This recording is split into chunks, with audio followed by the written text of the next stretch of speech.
sebagai Solo, bukan hanya sekedar tempat, melainkan sebuah jendela menuju kekayaan budaya dan sejarah yang mendalam. Kota ini menyimpan berbagai situs cagar budaya yang merupakan saksi bisu dari perjalanan panjang peradaban. Setiap sudut Surakarta menawarkan keindahan dan kearifan lokal yang menjadikannya unik. Beberapa tradisi dan adat istiadat di Surakarta masih terjaga dengan baik, mulai dari pertunjukan seni, bahkan festival budaya. Surakarta adalah cerminan dari identitas bangsa yang kaya, di mana setiap dinding dan setiap batu tidak hanya sekedar benda mati, tetapi menyimpan kisah-kisah tentang perjuangan, keindahan, dan keberagaman budaya. Keraton Surakarta atau Keraton Kasunanan Surakarta didirikan pada tahun 1745 oleh Susuhunan Pakubuwono II setelah terjadinya perang saudara yang memecah kesatuan wilayah Mataram. Keraton ini tidak hanya menjadi pusat pemerintahan, tetapi juga simbol kekuasaan dan budaya Jawa yang kaya. Dengan arsitektur yang megah dan nuansa tradisional yang kental, Keraton Surakarta mencerminkan nilai-nilai estetika dan filosofi Jawa. Setiap detail bangunan, mulai dari ornamen hingga tata ruang, menggambarkan keagungan. Keraton itu berdiri tahun 1745, tanggal 17 Februari 1945. Maka setiap tanggal 17 Februari itu di Kota Majen Surakarta memperingati hari lahirnya Kota Surakarta. Yang namanya waktu itu namanya Idul Kedaton. Apa dinamakan Idul Kedaton? Karena pada waktu itu keraton bukan di sini, di Kartosuro. Nah, terus tidak ada. Vandalisme pada cagar budaya dapat berupa pengrusakan, pencoretan, atau bahkan pencurian. Tindakan ini tidak hanya merusak fisik bangunan, tetapi juga menghancurkan nilai sejarah yang melekat padanya.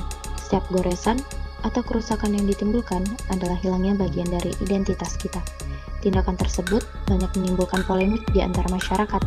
Banyak masyarakat menyayangkan maraknya kegiatan vandalisme yang terjadi di cagar budaya warisan negara di Kota Surakarta. Menurut Bapak itu khususnya di keraton ini ada peristiwa kayak seperti itu tidak?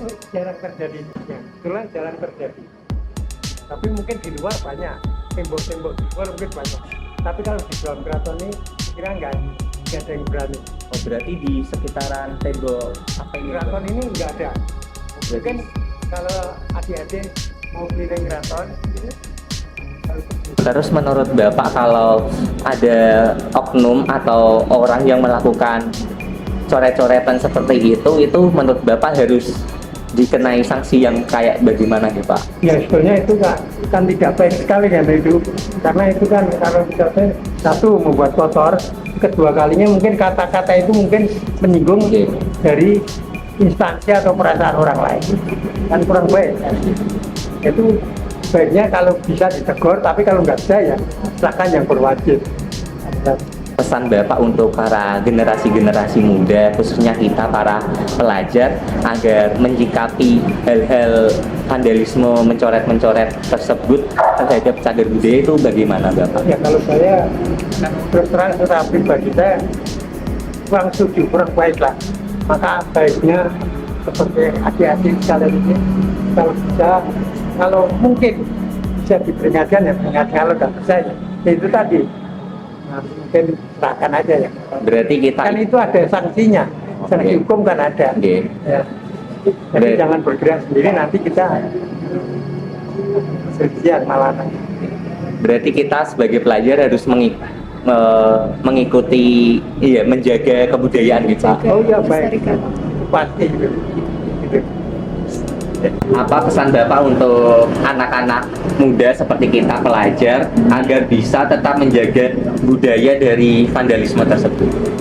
Kita sebagai anak muda lebih baiknya kalau bisa itu sih Mas, menerapkan nilai-nilai Pancasila, yaitu dijauhkan dari hal-hal yang negatif seperti vandalisme atau coret-coret cagar budaya tersebut sih Mas. Kalau bisa ya melakukan hal-hal positif selain itu kita pada tersebut. Dampak yang ditimbulkan vandalisme sangat besar. Selain hilangnya nilai sejarah, kerusakan ini juga mengurangi kebanggaan masyarakat terhadap warisan budaya mereka. Namun, tetap ada harapan. Pemerintah dan lembaga terkait telah menetapkan sanksi untuk para pelaku vandalisme. Generasi muda, kita sebagai penerus bangsa memegang peran penting dalam menjaga kewarisan budaya. Langkah pertama adalah kesadaran. Melalui pendidikan dan kampanye sosial, diharapkan generasi muda dapat memahami tentang pentingnya dari keberadaan cagar budaya. Dengan pemahaman akan hal tersebut, diharapkan generasi muda akan meningkatkan pengetahuan mereka terhadap sejarah dan juga nilai budaya dari suatu cagar budaya. Dengan hal tersebut dapat membentuk sikap positif mereka terhadap pelestarian dari suatu cagar budaya. Pancasila sebagai dasar negara kita memiliki nilai-nilai luhur yang harus kita amalkan dalam kehidupan sehari-hari. Mahasiswa sebagai generasi muda memiliki peran penting dalam mewujudkan nilai-nilai tersebut melalui aksi-aksi nyata. Vandalisme pada cagar budaya tidak hanya merusak bangunan fisik, tetapi juga menghilangkan bagian penting dari identitas dan sejarah kita. Meskipun dampaknya sangat besar, ada harapan melalui kesadaran dan upaya pelestarian yang terus berkembang, terutama di kalangan generasi muda. Dengan pemahaman yang dalam tentang nilai budaya, kita dapat menjaga warisan ini agar tetap terpelihara dan dihargai oleh generasi mendatang.